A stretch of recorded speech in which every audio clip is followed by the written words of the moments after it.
The first thing I'd like to say is just to welcome you aboard on our Boeing 737-800.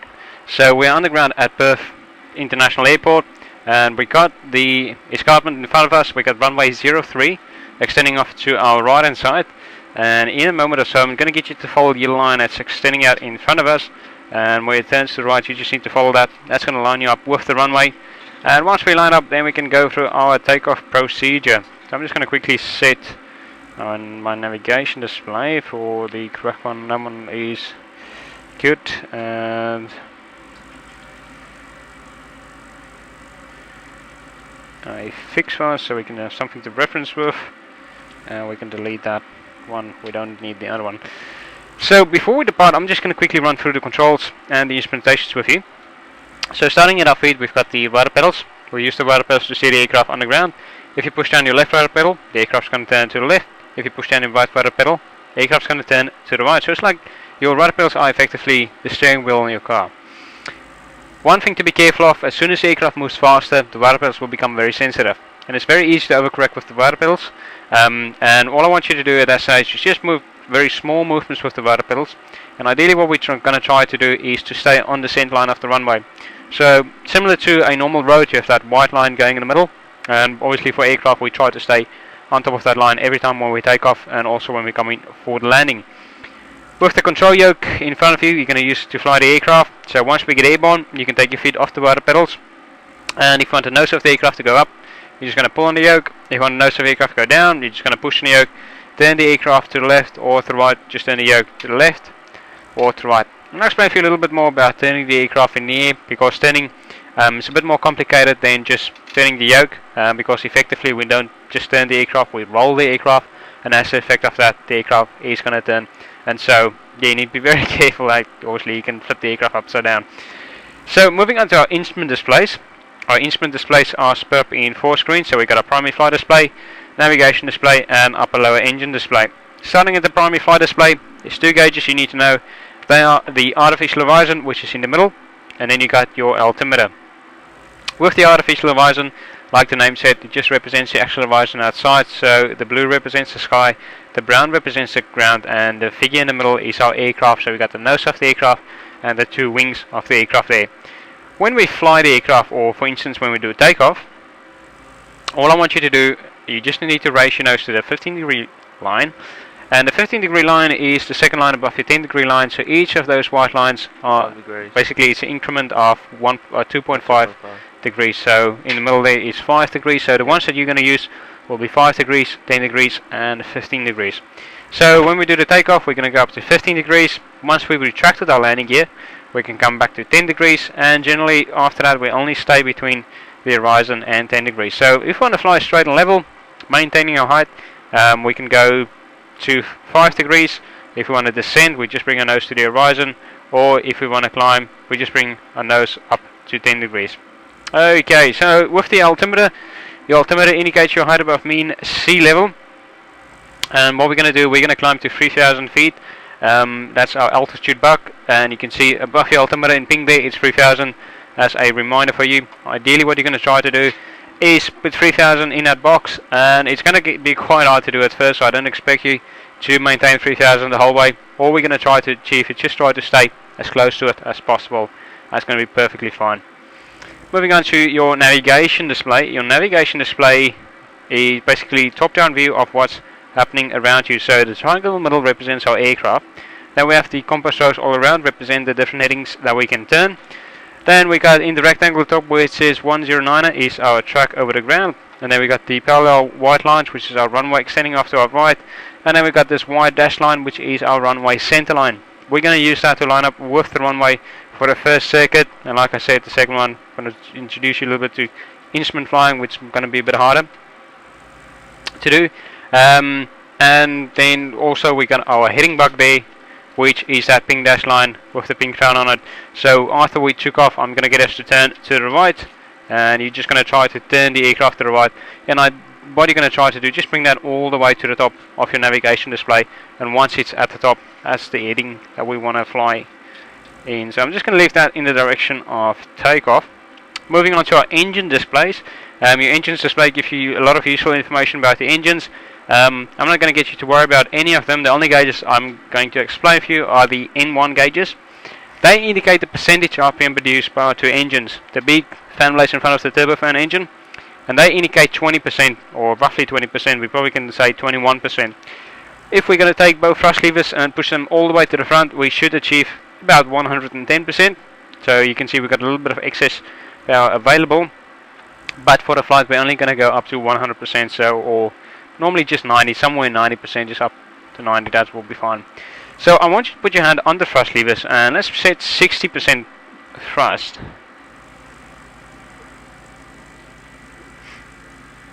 There? Yep, that's it. So you need to use that little extending edge of the arc, and let's reduce it to 40%.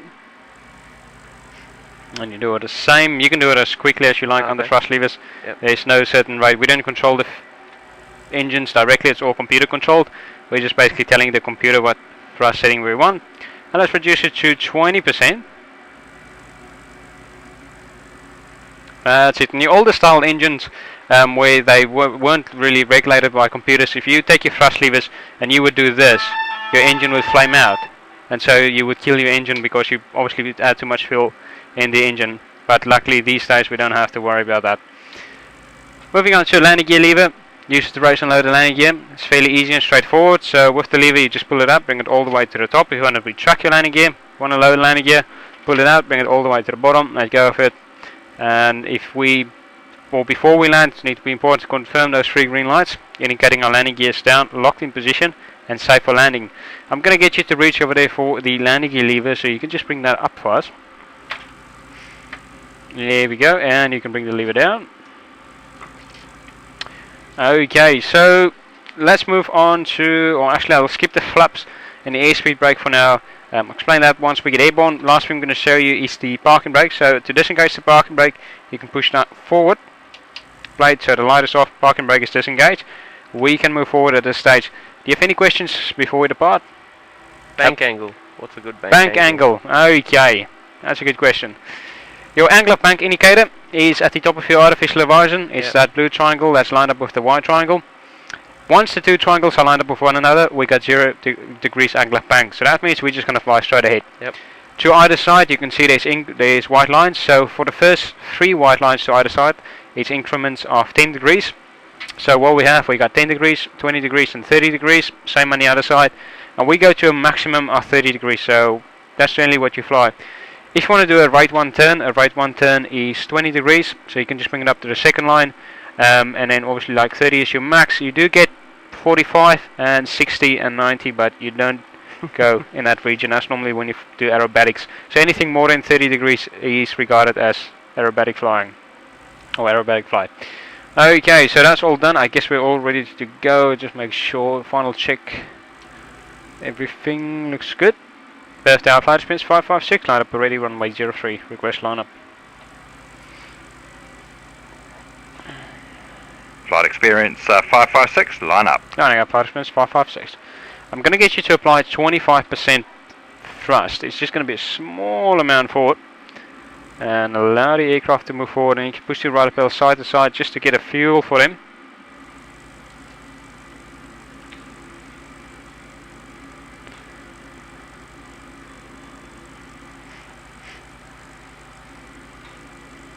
And now you can push down your right rudder pedal, and you probably need to push it in quite hard, so we want to turn to the right now. Whereabouts? So we want it to go that way. Yep. So I'm going to get you to turn to the other way. We should be able to turn. I'm going to get you to use your tiller wheel, so that 1/4 wheel on your one side. This one? That one? Yep. I want you to pull it down all the way down as much as possible. Yeah. So you need to go further down. That's it. So we need to swing that nose around and just hold it there. You can try to go a little bit more. And that's what the tiller wheel is useful for. If you really want to need to do that tight turns. So just continue turning. So we're just going to line up with the runway, and hopefully we can jump the queue in front of that guy. No, let's keep going. Not going to wait for him. SkyWest, why? Bumper cars on the runway. Okay, just line up with the runway, that should be fine. And now you can use your rudder pedals again. and you can refer with your navigation aid to line up with the runway. There we go. So you can bring your thrust levers all the way to the back. We're just going to bring the aircraft to a complete stop. Flight experience 556, line up already. Okay, let them go, get airborne. So what are the brakes as you after reverse thrust? Do you apply brakes or? No, it's all automatic braking. Yeah. We don't have to apply brakes whatsoever. Generally, just for the taxiing, we can apply brakes. So if you slide both your feet all the way to the top of the pedal, you should be able to push the top of the pedal down. Oh yeah. So that's basically your brakes for the individual back wheels. Yeah. But yeah, normally we don't use them because you do have auto brake. Flight experience 556, line up already. Flight experience 556, cleared for takeoff. Clear to take off. Flight experience 556. So what I want you to do, let's apply 40% power to get the engine stable. And after 40%, once I let you know, we can apply 95% thrust. So our oil pressure is increasing, oil temperature is stable. Engines have stabilized, you can apply 95% thrust.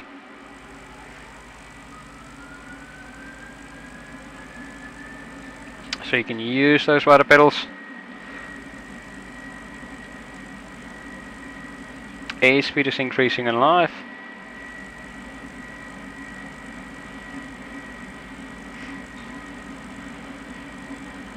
$80 knots. Checking your side, that's all good. When I say V1, I want you to put both hands on the control yoke.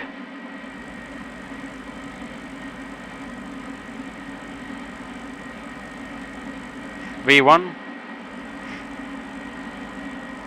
And rotate. Now you can pull back on the yoke. As soon as the nose goes up, I want you to look at the artificial horizon. Okay, get that nose up to the 15-degree line. 10 degrees. And make sure you keep your wings level as you climb out. So we've got a positive rate of climb. Our landing gear can go up.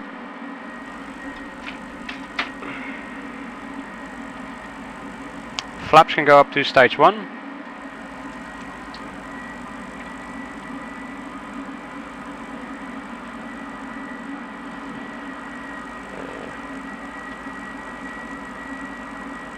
Flaps can go all the way up. Landing gear can go to the off position, auto brake can go to the off position. So just be careful there with that safety gate. So we just need to go underneath that safety gate. Oh, okay. And then so push slightly forward, lift it up. There you go. Air bleeds are on, LPACs are on auto, so after takeoff checks are complete. We can go on to auto thrust. I'm just going to set 180 knots. Now we can actually go to 200 knots.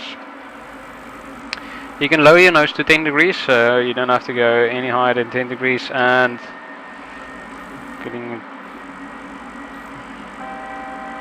we got 900 feet to go.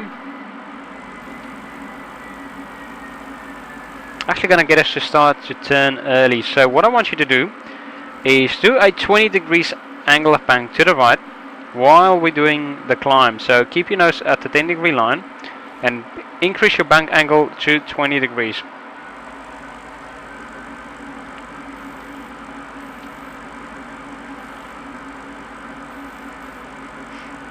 So we got 10 degrees.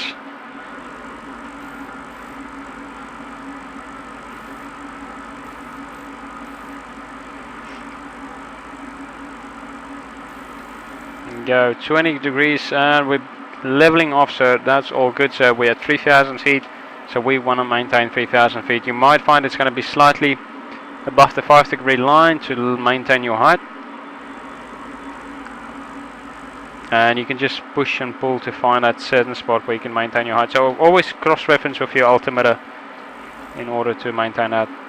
And also come back with your angle of bank back to 20 degrees, so we're getting to 10 degrees now. So you want to increase your bank angle to the right.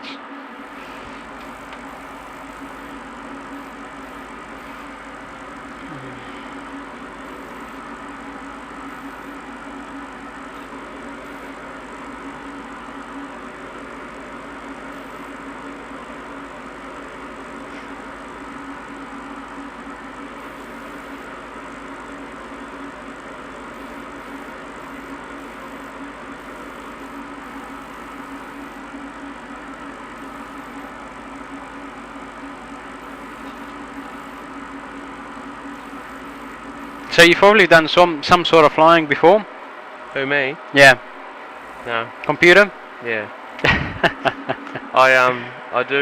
I've always wanted to be a fighter pilot when I was younger, so stupid, I guess, but So I'm gonna get you to roll your wings level, so about 10 degrees before that, get your wings level. So you just need to anticipate your turn a bit, otherwise you can overshoot your turn. And also just be careful here with your nose attitude, so you can bring that down. Yeah, when you start flying in the airline, it's a lot different from the Air Force. I guess if you ever want to have to do like really good flying, the Air Force would be the best type of flying you can do in the world, because they can do certain things where you can't do in civil aviation, regardless of what type of license you have. You're not allowed to do it. It's illegal. Where with the Air Force they can do it. what sort of things? Like they can do aerobatics on IMC yeah, conditions. Yeah. We can't. So we always need to be clear of cloud, and they can just go and do whatever they want.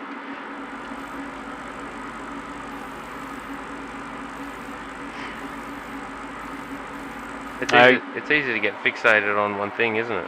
Yep. You Like- need to be very careful with that you Like- don't do that. Like airspeed and direction and But then again, it gets better with training. So, or the more you do it, after a while, it becomes a lot easier to do. So I'm just going to reduce our airspeed to 160 knots, so we can set ourselves up for the landing. And I'm going to get you. Let's descend to 2,100 feet. So you can cross-reference with your rate of descent with your vertical speed indicator. Yep. On that side, so you can bring it to 1,500 feet per minute, the rate of descent. You don't want to go too any higher than that, otherwise, yeah, you can get terrain warning as you get closer to the ground. so 1,500. Yep, 1,500 is fine. So normally you can stay between 1,000 to 1,500. Yep. There you go. So we can start leveling off. So if, in a real life situation, if you do fly, you get the terrain warning going off, then you're pretty much jobless after that. Jobless. For your ground proximity warning, so yeah, they're quite strict on safety. Yeah, well, the ground's not something to play with, I don't think. So let's get our flaps down for stage 1. There we go. Just wait for the airspeed to decrease, and I'm gonna get you to turn the aircraft to the right on a heading of 090, and you can do it at 20 degrees angle of bank, should be good enough. If we have to, we can go up to 30 degrees angle of bank, and just try to maintain your height in the turn.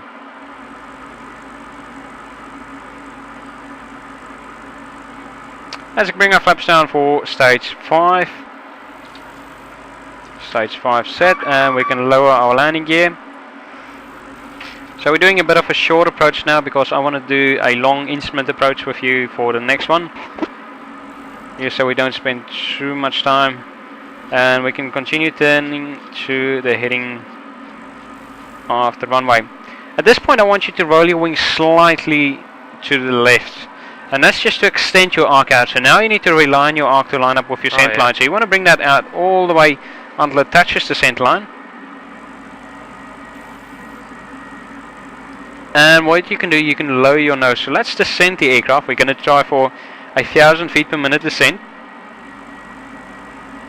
First tower flight speed 556, passing 2,100 feet on approach runway 03, touch and go. Let's get our flaps down for stage 15. And I'm going to set our reference speed, so just turn a little bit more to the right, so you don't want to overshoot that center line. Yep, continue turning to the right, and you want to lower your nose, so bring your nose to the horizon so we can get that 1,000 feet per minute descent, or probably 5,500 now. As soon as we turn final, we can set our flaps for stage 30.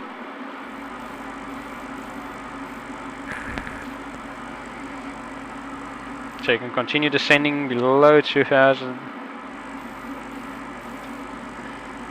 So, what altitude should I be at? We're just going to descend to the runway now. Okay, yeah. So we're not going to aim for a specific altitude.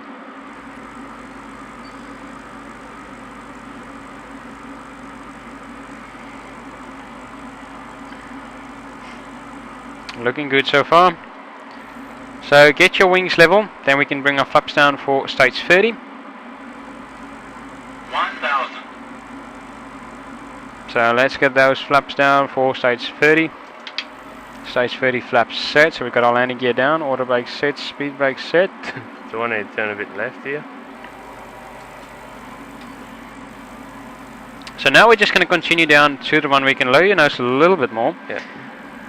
And you need to listen out for your radio altimeter as you descend down. So your radio altimeter really guides you in an aircraft, especially in a big aircraft like this. You can lower that nose a little bit more, so we're not descending, we really need to go down. There we go, we still got our reference speed plus 5 knots. At about 100 feet you can start raising your nose a little bit. And after that you just need to keep pulling back a little bit at a time to control that descent rate. At 50 feet our thrust levers can go all the way to the back. I'm just disengaging your thrust levers, so keep one hand on the thrust levers. 50. Now thrust levers all the way to the back. And lower that nose. So you don't want to go up too high. Okay, now pull back on the yoke again. So just the yoke. And push your thrust levers forward. You don't activate your reverse thrust yet, so put that 95% thrust again. And use your rudder pedal, so push them forward. That's it, apply 95% thrust. There we go.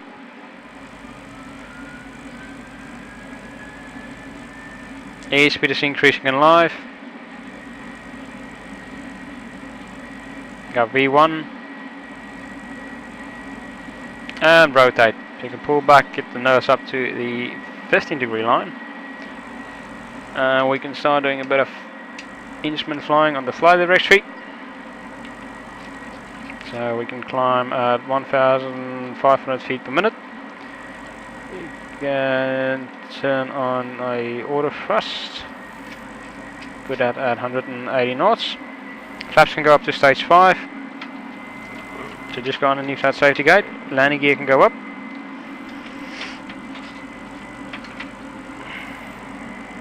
Flaps can go up to stage 1. Okay, so now what you want to do, you want to keep your nose on the cross, basically, so you got the vertical line and the horizontal line, so always go towards the cross. Don't try to put the cross on your nose, otherwise you'll be doing it the wrong way around. So landing gear can go to the off position, auto brake is off, air bleeds on, LPACs on. The flaps can go all the way up.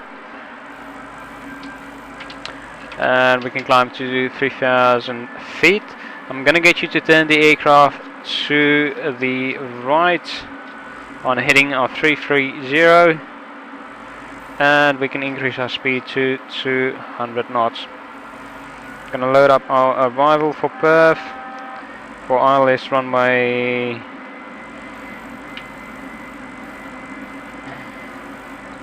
I'm actually going to put on the ILS for runway 24. So we're going to go to runway 24. Reference speed has been set.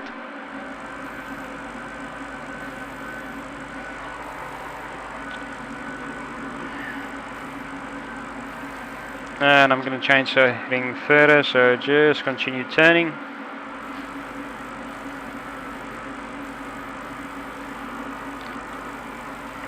So ILS frequency is 109.9.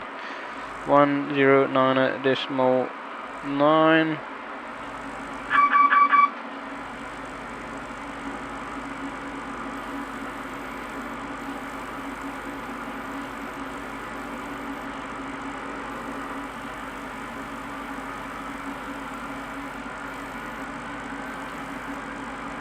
You're doing a really good job so far with the fly directory.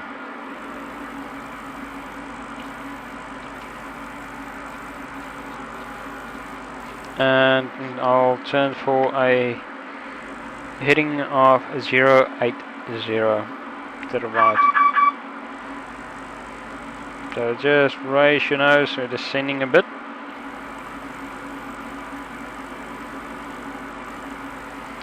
Reduce our airspeed to 180 knots.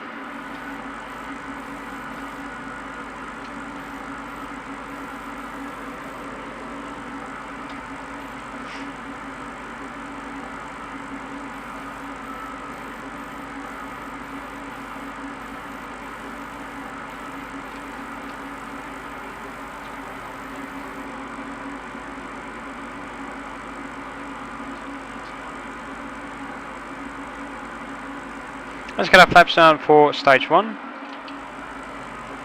Stage 1 flap set.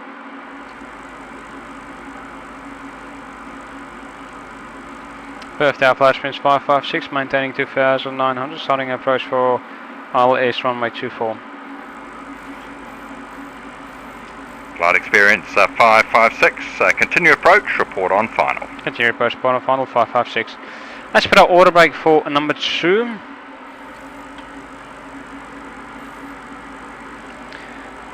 See, start switch is on, continuous, landing lights are on, that's all set. Seatbelt light needs to go on.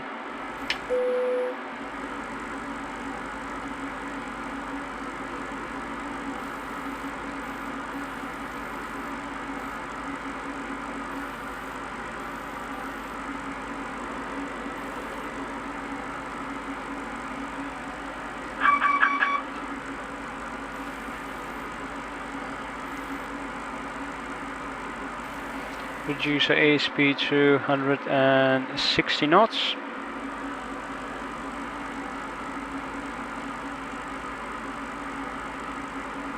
Flaps can come down to stage 5.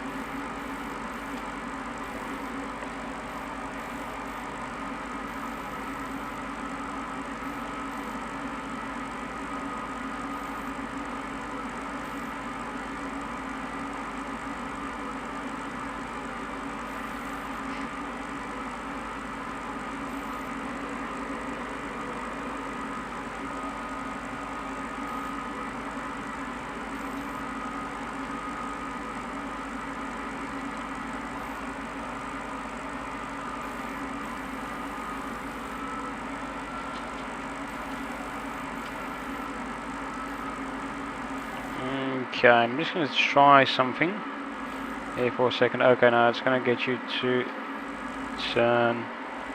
Let's switch over to heading select. Basically. Yeah, so that's basically what we're going to do. As soon as we get to that point.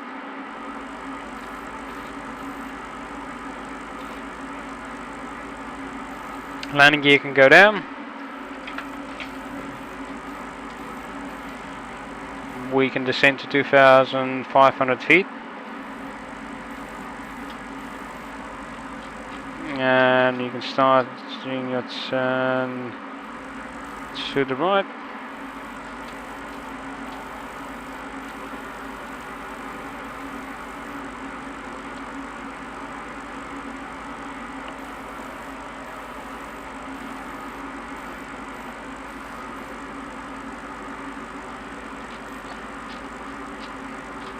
And change in the direction of landing.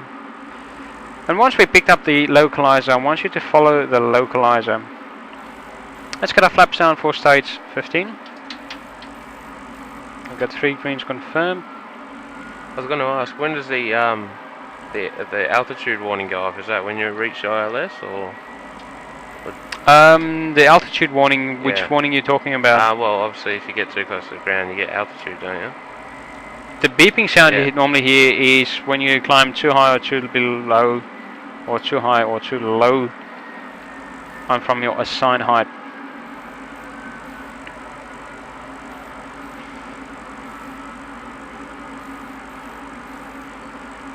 Okay, so we got our heading selected. We got actually going to get us to intercept at an angle of 290.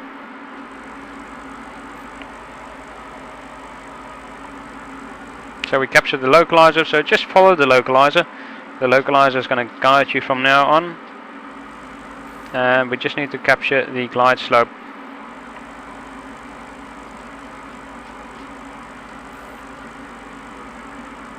I'm just going to get you to raise your nose a little bit, so you don't want to descend yet. Otherwise, yeah, we're going to get close to the ground. Yeah. So you want to maintain 2,500 in your turn until we capture the local the glide slope. Flight experience 556, turning final.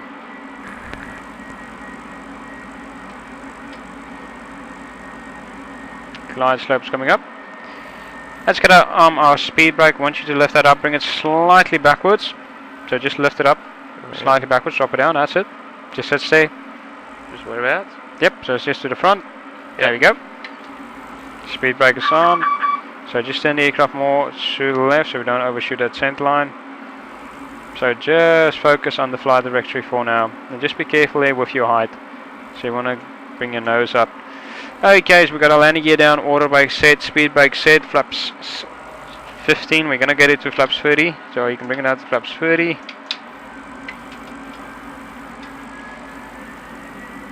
Yeah, continue going to the left. Yep, left. Flight experience 556, cleared to land. Clear to land, flight experience 556. Going to set our reference as 5 knots. And at this stage, because we're doing the instrument approach now, you really want to keep those 2 pink lines on the nose of the aircraft, or keep your nose on those 2 pink lines.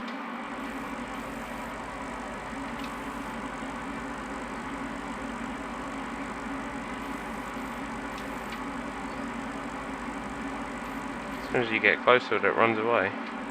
So as you get close to the runway, they will become more sensitive. Yeah.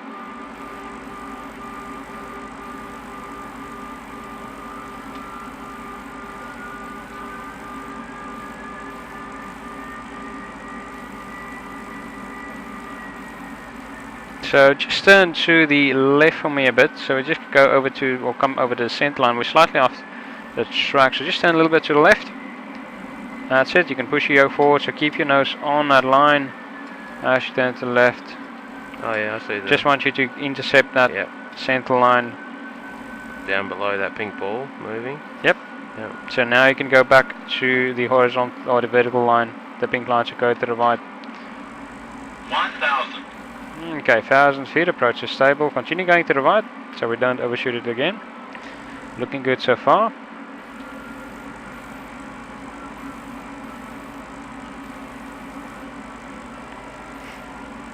So we're going to come down to 500 feet. At 500 feet, I want you to look at the runway. And then at 500 feet, you can keep one hand on the thrust levers. 500. So keep one hand on the thrust levers. So now you want to look at the runway where you're going. You set up the gauges, that's it. So you want to come a little bit more to the left, so don't raise your nose yet. Keep your nose down to the aircraft descent. We're going to come down to 100 feet. Push your thrust levers an inch forward. There we go. A little bit to the right.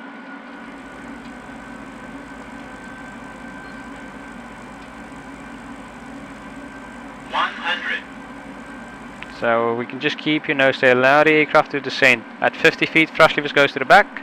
50. All the way to the back there, there we go. Brace your nose a little bit more and just 20. wait for that wheels to touch down. That's it, allow the nose wheel down. Now you can get your reverse thrust levers to the upright position.